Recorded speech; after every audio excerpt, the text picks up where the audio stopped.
My name is Madison Blake, 28 years old, a freelance communications consultant living in Chicago. In my family, success is measured by titles, status, and framed photos I'm never in. My sister Savannah is the shining star of the Blake name, while I'm the one they never mention. On the night of her promotion party at the Montclair Hotel, I brought a small gift and a fragile hope that maybe, just maybe, this time would be different. But I was wrong, painfully wrong. I walked into my sister's promotion party with a small gift in my hand and a heavy stone lodged in my chest. The ballroom at the Montclair Hotel was stunning, the kind of place that makes you feel small if you don't belong to that world. 99 guests dressed like they'd stepped off the pages of Forbes were raising glasses, grinning beneath crystal chandeliers, celebrating my sister Savannah Blake, the newly appointed regional vice president of a major corporation. I tried to move slowly, quietly, as if walking lightly enough would make people forget I didn't fit in. But I couldn't ignore the truth. I wasn't in the family slideshow playing on loop. No introductions. No glances my way. I didn't come to cause trouble. I didn't come out of jealousy. I came because despite everything, every time they've forgotten me, a part of me still believed this night might be different. That maybe someone would ask how I've been, how work is going, or simply say, "Madison, I'm glad you're here." But the room was ice, and I was invisible beneath the laughter. I clutched the gift box tighter, a book I remembered Savannah once said she loved. I don't know why I still tried. Maybe because I still believed family was where you belong, even when they work so hard to cut you out of the picture. I hadn't even set the gift down before Savannah made her way over. She didn't rush. She wasn't surprised. It was like she'd been waiting for this exact moment to strike. Her crimson silk dress clung to her like it was tailored by the gods. Champagne flute in hand, diamonds glinting under the chandelier light, she moved with the kind of precision that made each step feel like punctuation. Cold, intentional. She stopped in front of me, her eyes flicking down to the simple black shift dress I'd worn to at least 3 other events. I heard a soft laugh escape her lips. Then came the smirk. "Well, look at you. You actually showed. That's bold." "I'm family," I said, my voice steady. She laughed, not amused, but cruel, the kind of laugh that slices. "Are you? Tonight's for winners, Madison. But hey, credit for showing up." She turned and walked away, heels tapping against the marble, leaving me planted in a crowd that had suddenly paused to watch. Some looked curious, some pitied me, but no one stepped in. My face burned, not just from her words, but from the quiet, knowing chuckles that followed. Like they'd all read the script, and I was the punchline who'd arrived late. I inhaled deeply, still holding the gift tight. I was wrong to expect kindness. Wrong to think there'd be warmth in a room trained to look past me like I was never really there. I hadn't planned to stay long. After my run-in with Savannah, all I wanted was to disappear. The gift still sat heavy in my hand, but now it felt more like an anchor pulling me under. I turned to leave, slipping quietly through the crowd. I barely made it 3 steps before the voice cut through the room like a blade. "Leaving already?"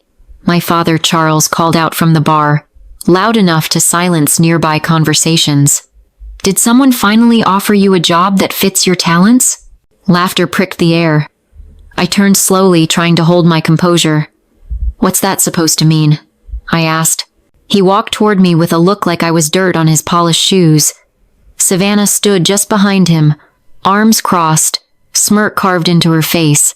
He gestured toward the catering staff. "They're hiring. Maybe they'll take someone with modest qualifications like yours." The laughter now was richer, meaner. "I came here to show respect," I said, my voice trembling. Savannah cut in sharply. "Don't play the victim, Madison. You weren't invited. You just showed up, like always, clinging to relevance." I looked at them both, blood buzzing under my skin. "All of you act like you earned everything. But the truth is, you've been feeding off my silence for years." The air went still. Even the piano stopped. "What did you say?" Charles growled. I didn't get the chance to answer. His hand moved faster than I imagined possible. The punch landed hard across my cheek, blinding. Glass shattered somewhere. Or maybe it was just my hearing breaking open. Then came the pain, white-hot and immediate. Before I could react, his hand was in my hair, yanking, dragging, and among 99 people, not a single one stepped in to stop him. I was dragged out like a criminal dress, torn, hair tangled, my cheek burning and blood on my lips. The grand double doors slammed behind me, echoing through the cold hallway of the hotel. The silence hit hard, like I'd just been cast out of a world I was never meant to exist in. I collapsed onto the marble floor. My knees hit hard. My wrist slipped. I struggled to sit up, vision spinning from the blow.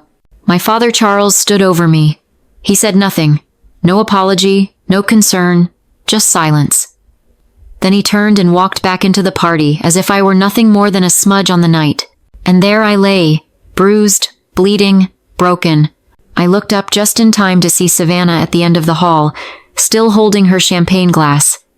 She met my eyes, smirked, and slowly lifted her glass. "To consequences," she whispered. Just loud enough for me to hear. "You had it coming." 4 words, sharp as blades, colder than the marble seeping into my bones. I should have cried, but I didn't. Not because I was strong, but because something inside me, the part that still hoped they'd love me, had just died. I got to my feet. Every step hurt. I staggered out into the parking lot like a survivor of something unspoken. Every heel click on the pavement felt like a countdown to something awakening inside me. When I got into my car and looked in the rearview mirror, I didn't see myself. I saw a bloodied woman, hair ripped, eyes hollow but fearless. They thought they'd broken me. But really, they just created the very thing they should have feared all along. I sat in my car, and as the door clicked shut, I exhaled not in relief, but like I was releasing years of silent fire. My hands trembled as I picked up my phone. My lip was split, my cheek stinging, and my hair still matted with blood. I looked in the rearview mirror and didn't recognize the woman staring back. This wasn't the Madison who smiled through awkward dinners. This wasn't the girl who swallowed hurt at every passive-aggressive comment. This was someone who had just been punched in the face by her own father. I scrolled through my contacts, hundreds of names, but none of them knew what my family really was. Except for one, Valérie Reins. 3 years ago, I'd helped her get back on her feet after she was blacklisted for exposing fraud inside her old firm. I barely knew her, but I took a risk. And I remember what she told me then. "If you ever need to destroy someone, don't call a lawyer. Call me first." I'd laughed back then. But now, I was calling. The phone barely rang twice. She picked up, voice low and sharp. "Madison? I need you," I said. "Right now. Are you safe?" For the moment. But they hit me. At the party. In front of everyone. Who? My dad. My sister. My mom watched. No one stopped it. Silence. Not hesitation, calculation. Then she asked, "What do you want?" I stared at the steering wheel, pain still pulsing. "I want them to lose everything. Everything they built on top of me." Valerie inhaled slowly. "Good." Then, calm as ever, she said, "Send me everything you've got." I got back to my apartment close to midnight, just sober enough not to crash into a fence, but my mind was still spinning. Valerie had already messaged by the time I walked through the door. "Do you have photos, texts, bank statements, anything? Send it now." I didn't reply with words. I started digging. I opened my photo album. Texts from my father. "I can cut you off from the trust whenever I want." Old bank statements showing money disappearing from the trust account without explanation. Emails from Savannah mocking me to her friends, calling me the family embarrassment in disguise. There were even family photos where I'd been purposely cropped out, smiling faces on the wall, but no trace of me. I sent everything. No captions, no filter. Valerie messaged back a few minutes later. "Perfect. I've already started connecting the trust fund to Savannah's company." By 1 a.m., she'd found a buried legal record. Savannah had been part of an internal investigation for manipulating expense reports and abusing executive privileges. But the case had been quietly closed. right around the time my father made a sizable donation to the company. Valerie texted again. Looks like Savannah didn't get promoted because of merit. She got promoted because of her last name. I sat on my floor, hugging my knees. My head still throbbed. My cheek was still swollen.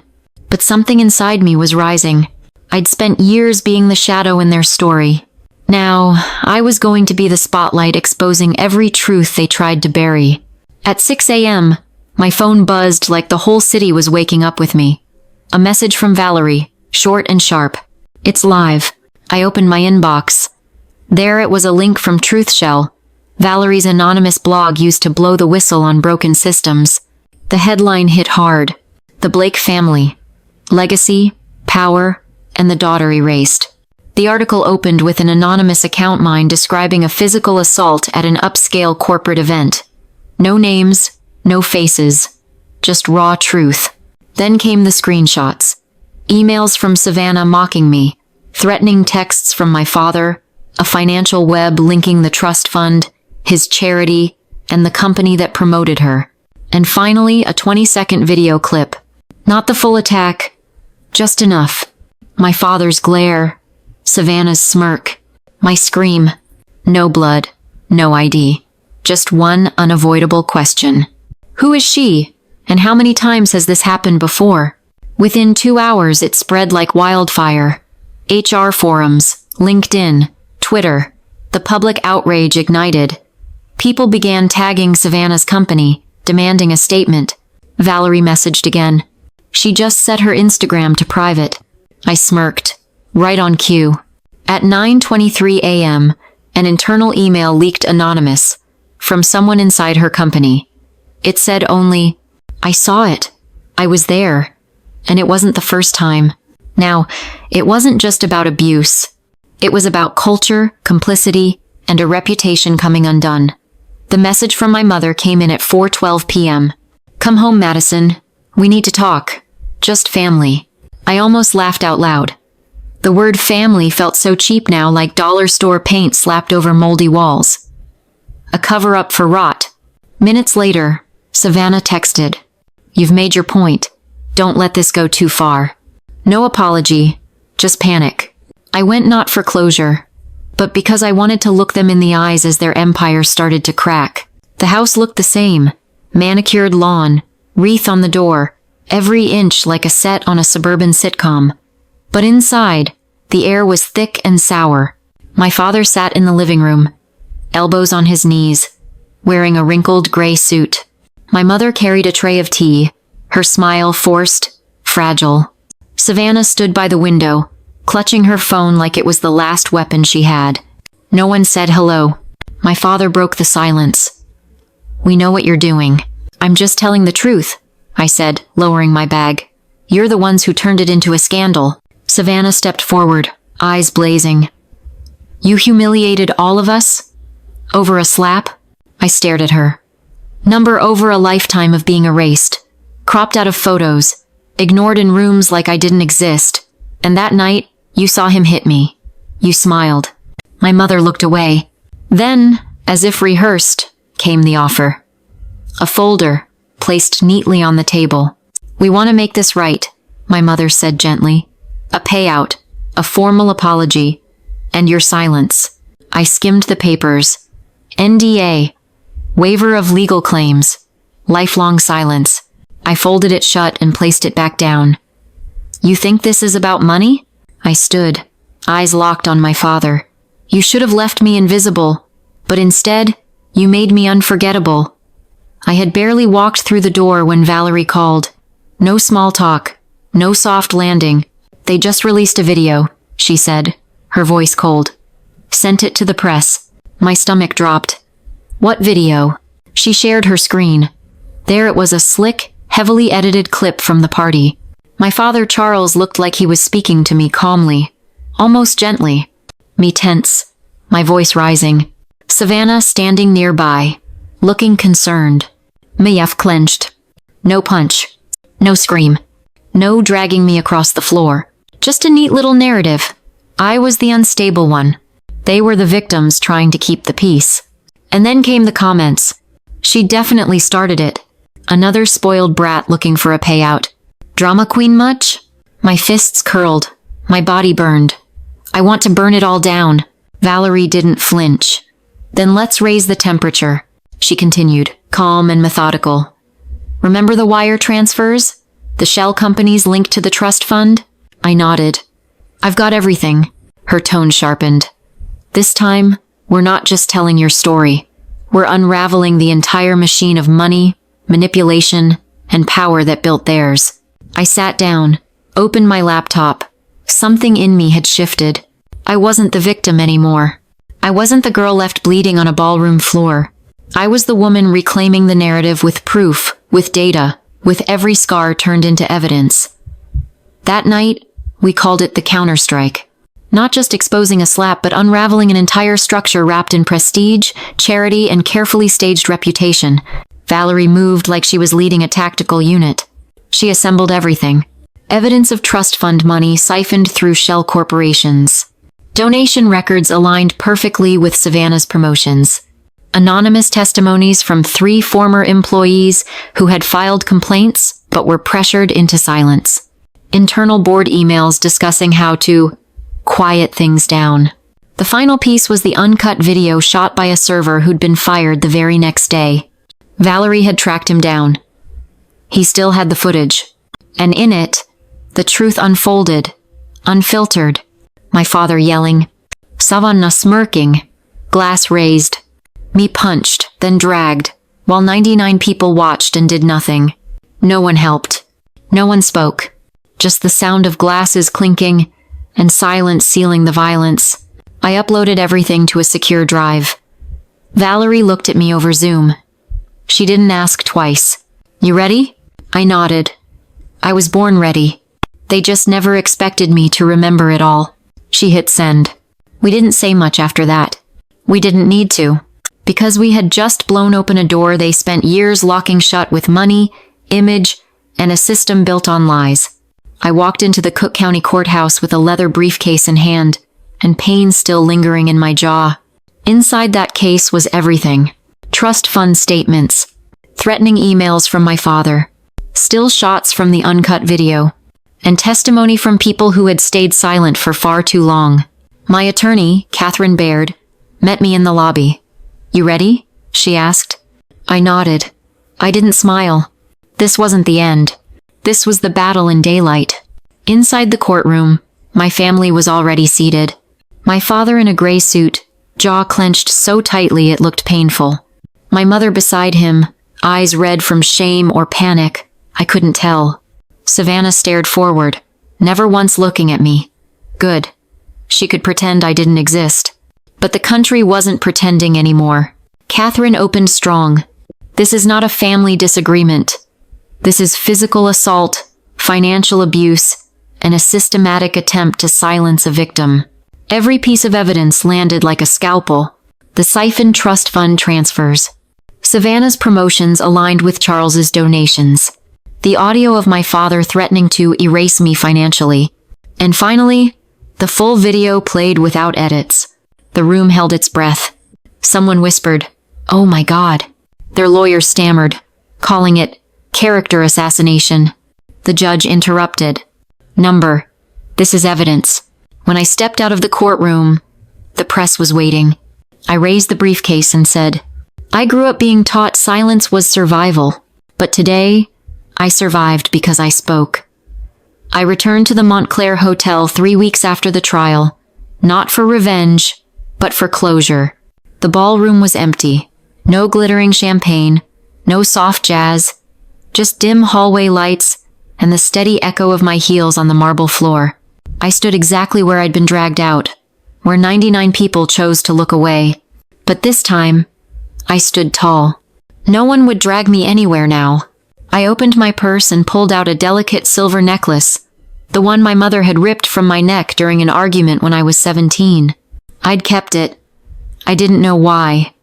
Maybe because some part of me hoped she'd someday say sorry. She didn't. But today, I wasn't waiting.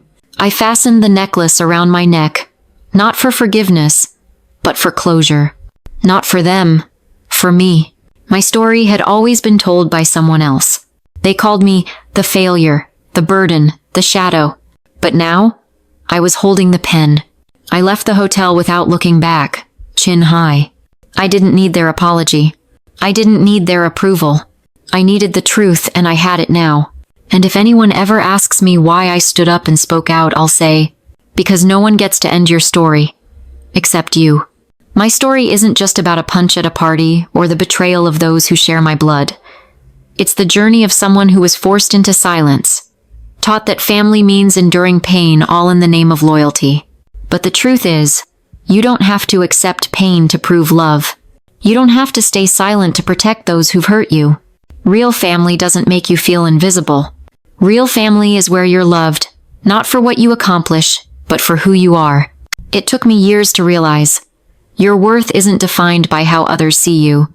It's defined by how you choose to stand. You can rise, even when your knees shake. You can begin again, even when your voice trembles. And yes, you can rewrite your ending, no matter how many times others tried to rip the page away. If you've ever felt like the shadow in someone else's story, I want you to know, you're not alone. Thank you for staying with me until the very end. If this story made you feel stronger, if you saw pieces of yourself reflected in these moments, please leave a comment below and share what resonated with you.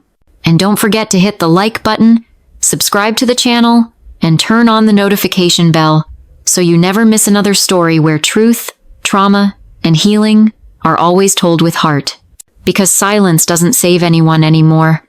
And sometimes, speaking up is the first step toward freedom.